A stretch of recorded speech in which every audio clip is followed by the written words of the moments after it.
네, 최근 유치원 비리 근절에 대한 사회적 관심이 높아지고 있는데요. 이런 가운데 교육부가 오늘 교육청에 폐원을 신청하거나 폐원을 계획 중인 사립 유치원이 지난주보다 20여 곳이 늘었다고 발표했습니다.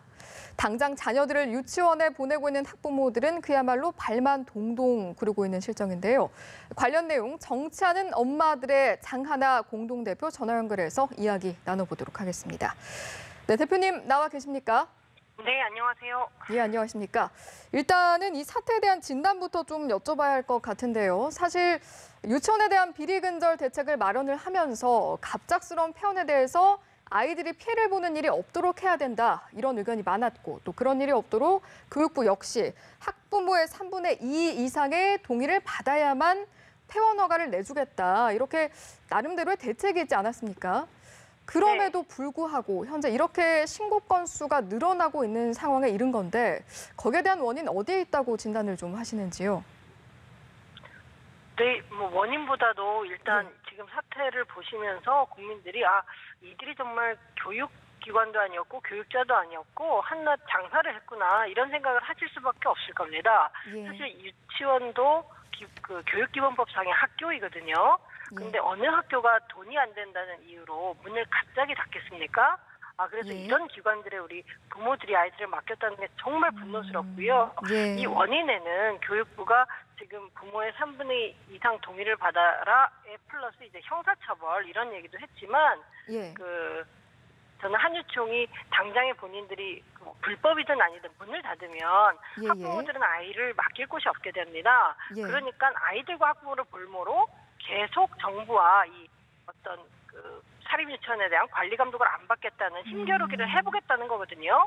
결국 지난달에 단체 행동은 안 하겠다 하고 검은 상복을 입고 킨텍스에서 모여서 대규모 이렇게 집회 같은 걸 했었는데 한유총이 집단 행동을 안 한다는 말이 사실 허구로 드러난 거나 다름이 없고요. 정부에는 흔들림 없는 단호한 대처를 한 번 더 요구를 드릴 수밖에 없습니다. 예, 알겠습니다. 이런 일도 있었다고 들었어요, 대표님. 울산의 한 사립유치원에서 학부모에게 누리과정 지원금을 정부에서 받아서 납부해라 이런 언급을 하기도 하고. 저도 봤습니다.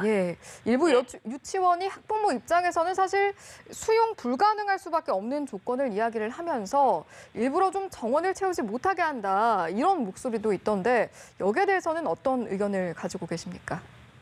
그냥 고도의 전수율이죠. 저도 문제 유치원에서 뿌린 이제 진급 신청서입니다. 문서의 제목을 보면요. 그래서 내년도에도 다니겠냐 말겠느냐를 묻는데 거기에 이제 아이들을 아주 빨리 하원을 시켜야 된다라던가 부모들로서 받기 힘든 이런 조건을 겁니다. 그러니까 정부에서 내세운 3분의 2 이상의 동의를 받기 위해서 이 유치원 측에서도 꼼수를 쓰고 있는 상황입니다. 내용을 보니까 법률적인 검토들도 받아서 그러는 것 같은데 그렇기 때문에 정부가 3분의 2 이상 동의라든가 아니면 형사처벌 이런 것보다는 정말 모든 유치원이 폐원 절차에 있어서 종합감사를 하고 부당하게 집행한 금액이 있으면 모두 다 판수를 하고 나가는 이런 강력한 조건을 제시하지 않으면 이런 식의 학부모를 겁박하고 또 아이들 교육권을 침해한 일들은 수개월 계속 지속될 걸로 보입니다. 넣기 폐원 못하도록 할 수 있는 감사 대책이 정말 필요합니다. 감사 대책의 중요성에 대해서 지금 좀 짚어주셨는데요. 네네. 거슬러 올라가 보면 사실은 이번 사태 결국에는 유치원에 대한 비리를 좀 줄이고자 하는 어떤 대책에서 촉발된 연쇄 작용이라고도 볼 수가 있을 것 같습니다. 그런데 막상 유치원 비리 근절을 위해서 마련이 됐던 처음 학교로 같은 경우에 참여도가 예상보다는 좀 저조해 보이는 것 같거든요. 이 부분에 대해서는 어떻게 보셨어요? 정말 근데 또 지난해에 비하면 너무 참여율이 높아진 거죠. 지난해 경우에는 사립유치원 중에 처음 학교로 참여하는 유치원이 그냥 없다 싶을 정도로 그런 정부 시책을 아주 무시하고 또 학부모의 불편을 외면하는 이런 정말 거만한 이런 태도를 보였었습니다.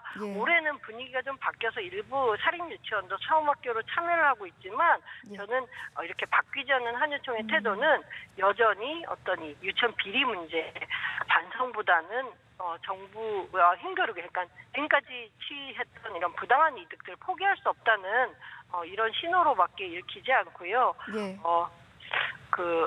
저도 학부모의 한 사람으로서 정부의 요청하는 것은 현장에서 느끼는 불안이 참 심각합니다. 이제 그 유은혜 사회부총리가 이제 언론이나 매스컴 통해서 얘기한 어떤 강력한 조치, 예. 이런 단호한 대처하겠다라는 것과 학부모들이 이런 휴폐원을 예고하는 이런 문서를 받았을 때 지역의 교육지원청이나 시도교육청에 요걸 제보하거든요. 그러면 해당 직원이나 장학사들이 보이는 태도는 너무 온건합니다. 예컨대 폐원 신청서 아까 뭐 50건, 60건이 지금 답지가 되었다 하지만 폐원 신청서는 안 내고 그냥 부모들한테 우리 편을 해요 하는 공문만 더 보낸 경우는 훨씬 많거든요. 예. 저희 단체로 제보되고요. 예, 근데 예. 그런 경우에는 교육청에 이런 부분에 대해서 도움을 청하면 아직 공식적으로 폐원 신청서 온 거 아니라서 도울 수 없다라던가 뭐 이런 되게 미온적인 태도를 보여줘서 학부모들은 정말 예. 불안할 수밖에 없는 예, 상황이에요. 알겠습니다. 그래서 이거는 교육부 잘못도 있다 예. 봅니다.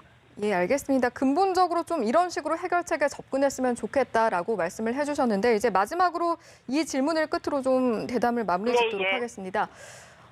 더불어민주당에서 발의한 유치원 3법 조속히 진행되기를 기대했지만 사실 현재 국회에서 제동이 걸린 상황이잖아요. 네네. 여기에 대해서 좀 이제 정부 측에 바라는 점 말씀을 해주셨는데 국회 측에도 바라는 점이 있으시다면 한 말씀 부탁드리도록 하겠습니다. 예, 내일은 심지어 자유한국당 바른미래당이 한유총과 함께 국회에서 토론회를 연다고 합니다. 그러니까 한유총 의견이 이제 그 대변은 하는 이런 법안 발의를 준비한다 이런 사인으로 보여지는데요. 예. 일단 문제는 자유한국당 바른미래당의 지지율을 합친 것보다 의석수가 너무 많습니다. 그러다 보니까 국민들의 뜻 전혀 외면한 이런 국회 행태들이 또 반복이 되는데 어쨌든 이게 정말 뭐 어떤 정쟁의 문제도 아니고요. 예, 아이들이 급식을 잘 먹지 못하고 배가 고프고 성장이 예. 잘 안 되고 이런 문제입니다. 그죠? 예. 그래서 50만 명 사립유치원 제한하고 있는 아이들을 위한 정치를 좀 해주길 바라고 예. 고작 4천 명의 사립유치원 주인들, 이 장사하는 사람들 대변하는 그런 정말 정치를 고수하는 것은 저는 그 정당으로서도 자멸의 길이다 이렇게 국민의 한 사람으로서 강하게 비판하고 싶습니다. 예, 알겠습니다. 아이들을 위한 정치를 해달라는 말씀까지 들었습니다. 네, 오늘 말씀 여기까지 듣겠습니다. 지금까지 정치하는 엄마들의 장하나 공동대표와 이야기 나눠봤습니다. 대표님 고맙습니다. 감사합니다.